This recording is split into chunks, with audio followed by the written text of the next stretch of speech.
Bonjour, bonjour. Donc, la quotidienne du 12 mai 2020. Donc, aujourd'hui, nous sommes le mardi 12 mai 2020. Nous fêtons les Achille et les Anaïs. Nous sommes le 133e jour de l'année et il reste 233 jours pour finir l'année en beauté. Nous sommes toujours dans la semaine numéro 20. Et donc, je vais te lire l'extrait numéro 133 du livre de Dorine Vertueux, L'Oracle des Anges, qui est « Reposez-vous. Vous êtes depuis de nombreuses vies un artisan de lumière dévoué et ardent. Vous apportez généreusement votre aide 24 heures par jour aux êtres que vous aimez et aux inconnus, y compris pendant votre sommeil. Nous, les anges, vous remercions de votre service dévoué. Il est maintenant temps que vous receviez quelque chose.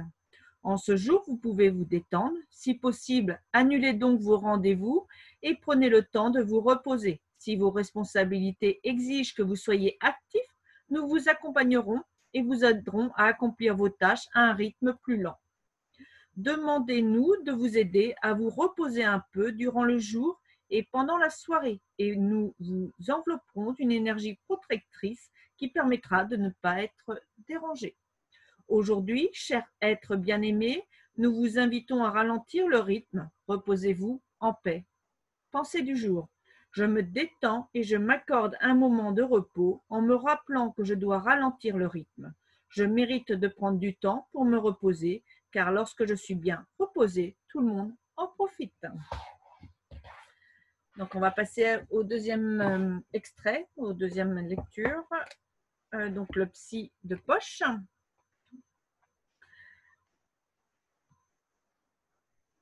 Hop. Et donc, la question numéro 7. Est-il normal de se sentir inquiet, jaloux, possessif, déprimé ou malheureux? Si la réponse à cette question se voulait purement statistique, elle serait assurément affirmative. Chez la plupart des gens que nous connaissons, nous constatons insécurité, envie, morgue, cupidité, possessivité, dépression, etc. Ce que nous appelons la nature humaine a un bon nombre de limitations et de dysfonctionnements.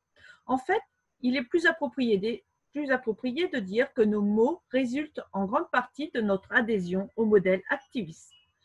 Trop d'entre nous se sont admirablement conformés à ce système défectueux et inadéquat qui ne permet d'aborder la vie ni sainement ni sereinement.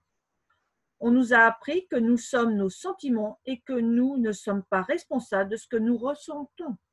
Nous excusons des comportements déplacés en disant « Eh oui, tu sais, comme il a été perturbé » ou bien « Ce n'est pas de sa faute, elle traverse une mauvaise passe ».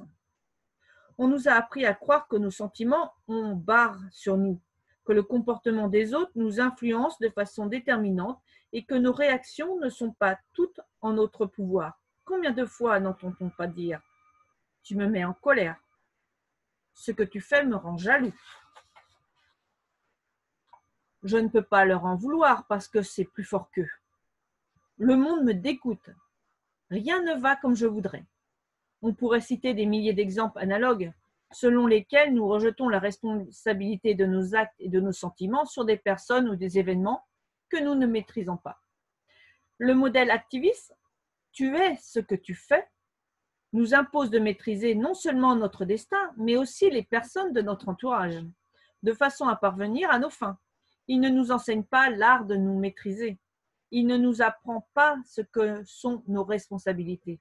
Si notre but est d'être équilibré, d'agir de façon responsable, d'en finir avec les folies de la vie, d'apprendre l'estime de vous-même et l'intégration sociale, vous ne trouverez guère de réconfort à compter, en ce bas monde, au nombre des victimes frappées par le malheur.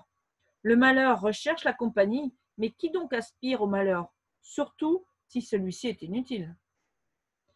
La souffrance inutile est celle qui découle de notre insécurité. L'insécurité n'est pas une caractéristique fondamentale de l'homme adulte. Elle retarde la maturité, la possessivité, la jalousie et la dépression, sans compter d'innombrables autres affections, ne sont pas des maux nécessaires. Leur seule utilité est de prouver que nous avons parfaitement assimilé les leçons du modèle activiste. Il y a suffisamment de souffrances dans le monde auxquelles on ne peut rien. Il est inutile d'en rajouter. En apprenant à nous rassurer, nous pouvons éliminer de notre vie de tous les jours les souffrances inutiles et les drames qui n'en sont pas. Voilà, fin des lectures pour aujourd'hui. Alors, donc les derniers jours, je t'ai proposé quelques exercices. Donc, tu en es où avec la pleine conscience?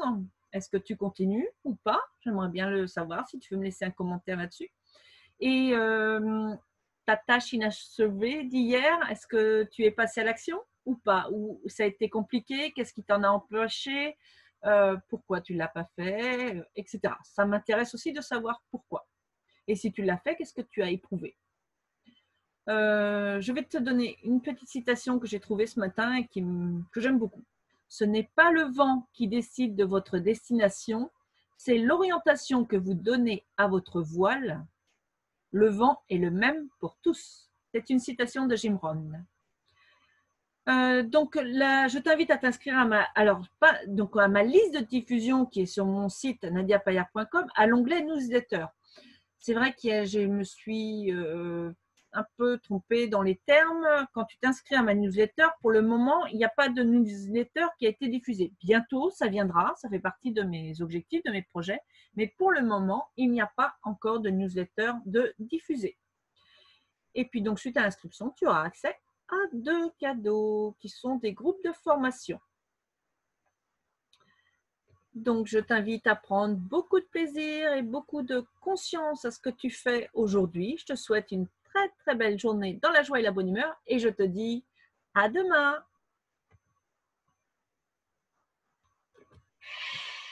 Ah, alors voilà lui. En fait, il doit être à la fin de mon diapo, mais